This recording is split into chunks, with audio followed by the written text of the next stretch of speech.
So, what, so what's, so when, what was the startup like? Why did I start it? No, what was the startup like? What were the sacrifices and what were the good things? Well, one of the biggest sacrifices was being away from home all the time.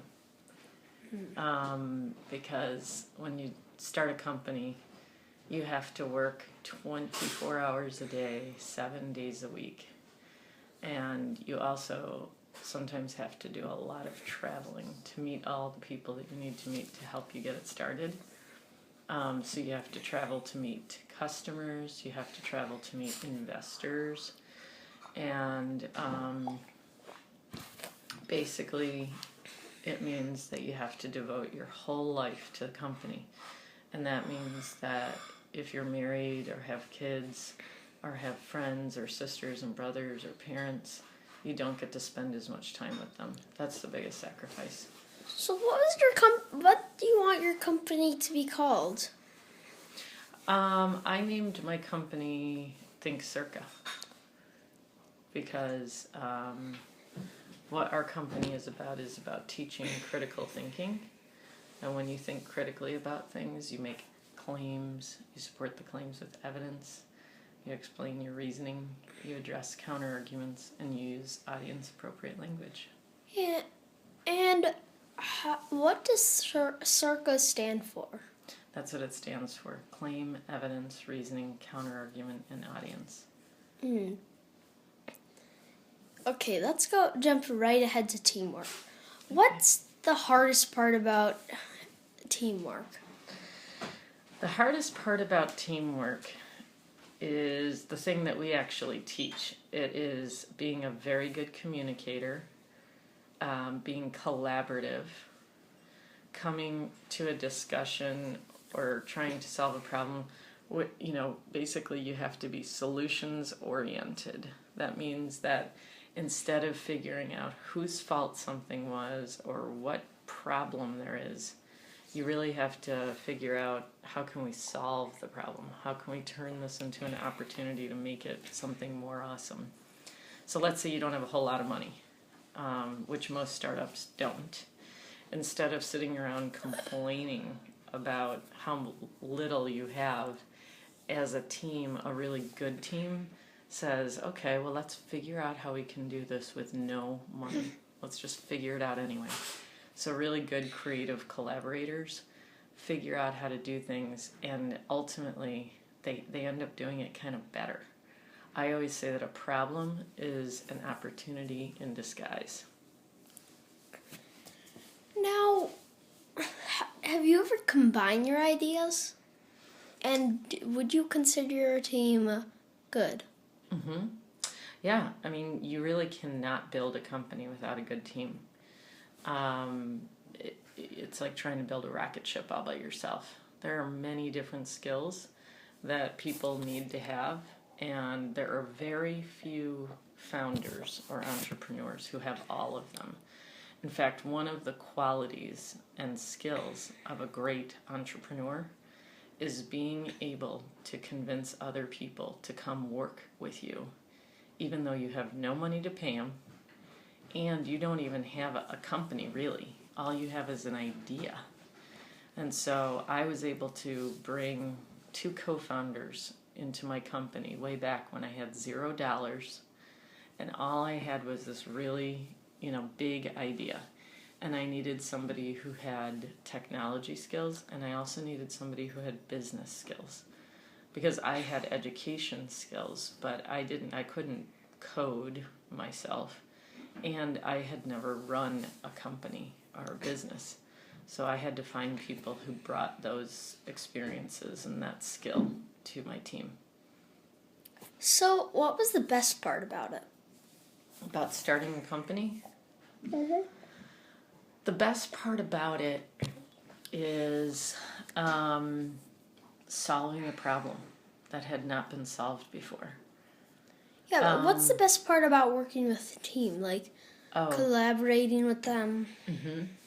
Yeah, I mean, what's really awesome is when you find a team that helps you achieve the next level.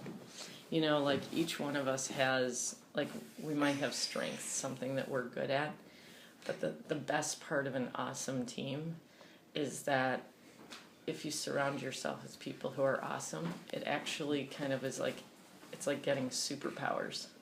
You can amplify your own ability to do good things by combining your skills with someone else's skills. So you all make each other better.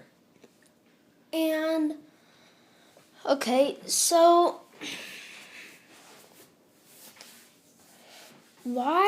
so it's kind of like a video game. If you don't have a good team, you just don't get to the next level. Correct. That is very true in the world of startup, which is why one of the most important skills for people to develop is the ability to write, because clearly communicating to your team is critical. And obviously reading, writing effectively, having good skills in terms of getting along with other people. Like if you're the kind of person who can't control your anger or has a negative attitude, nobody wants to work with you. And then when you're doing a startup and you're working like 18 hours a day and you're all tired and cranky and stressed out, if you can't get along with people, you won't last. But if you have a sense of humor and you go with the flow and you just have a positive attitude and you say, don't worry, we're going to figure it out. It's going to be awesome. That's the kind of people I like to work with. And that's the kind of people that, you know, founders have to think that way. Otherwise, you'd just give up because it's too hard. And when did you start Think Circa? I started it almost 2 years ago. I started it, about 2 years ago, like in March of 2012. So now it's May of 2012. So a little over 2 years ago is when I started working on it full time. Okay, let's go right to your investing. How do you trust your investors? How do you know which ones to let? How do you know which ones to let you? Like, how do you know which ones you to let work with? Yeah. That's a really good question, because it's really important that you find good investors. Because investors, just like someone on your team, just like a person who builds your technology or a person who, you know, helps you run the business, an investor is an important partner in starting up a company. And so what you want to look for in an investor is much more than just money. Lots of people have money, and lots of people want to bet on a good idea because they want to make more money. And that's what investors do. But the best investors, like the ones we have, actually also know how to help you because they're experienced entrepreneurs themselves. So they've been through some of the challenges that you're facing, and they know how to give you advice. Now, they can't tell you what to do because an entrepreneur is doing something that no one has ever done before. So no one actually knows how to do it. The entrepreneur is the one figuring it out as they go. But other entrepreneurs have done similar things, and so they are in a position where they can help you. They can help you think through it. They can't give you the answers because nobody has them, but they can help you think about it. And so when you pick investors, you kind of want to have people who have different perspectives. So in my team, we have an investor who is really an investment expert. We have an investor who's an education technology expert. We have an investor who's really an expert in entrepreneurship. And then a bunch of other different ones. One who's an expert in sales. Another one who's an expert in,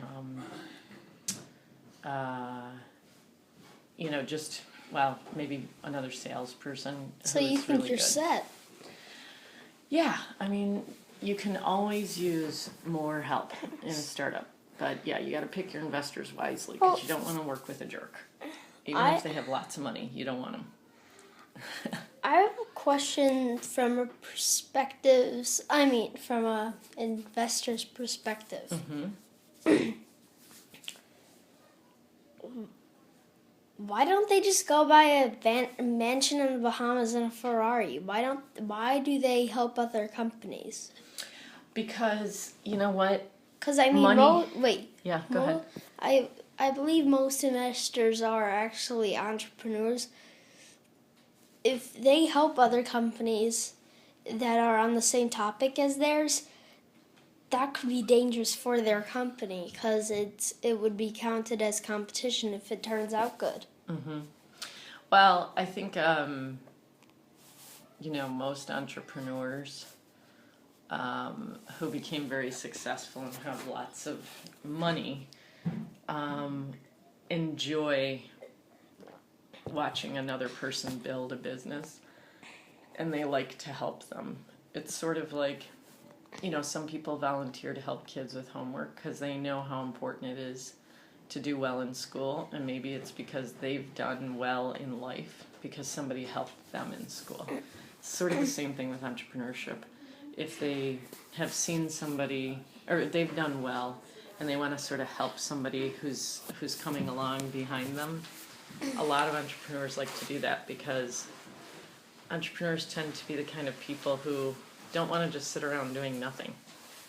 They happen to be people who are they like to do things and build things and get things done.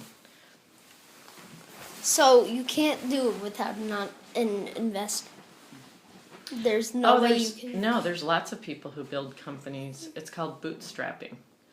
If you bootstrap, it means that you build it from scratch, you borrow money from no one. And lots of successful entrepreneurs. There's a company in Chicago called Braintree that just sold their company for $800 million. And those guys borrowed very little money from other people to build their company. They did it in what's called the lean startup method. That means I've heard of that. You've heard of lean startup? No, Braintree? Yeah. So that's called bootstrapping. And if you can afford to do it, you're really lucky. If you don't have to pay other people to help you build the thing, it's awesome. But I think investing is more smart because really you have if they're experts in something, then they can help you a lot. Mm-hmm. And by saving the money you have and borrowing from investors, that means you can add features to your company if you want to without investors' help. Yeah, so basically investors help you get going much faster. And sometimes if you are doing something that is a really good idea, if you don't move quickly, other people can take your idea. Other people who might have more money can take your idea and do it. And so investors, sometimes you also can't build the thing that you're going to build without the money. Even very wealthy people don't always have enough money to build the thing that they're trying to build. And when we started Think Circa, we needed to hire engineers. And engineers aren't cheap. They make a lot of money, which is why, kids should think about becoming engineers. But you do have to pay people. You can't do it all yourself. No. Okay, so what would you say is your average day? My average day could include anything from schlepping a box of handouts or anything else to taking a flight to a city in the middle of the night, visiting, schools in all over the country, to writing lessons, doing a pitch to an investor, helping a school get started, talking with an employee about, a problem that they're working on, sending about 200 emails. Wait, if I could stop you. So, okay, sorry to disrupt your lecture.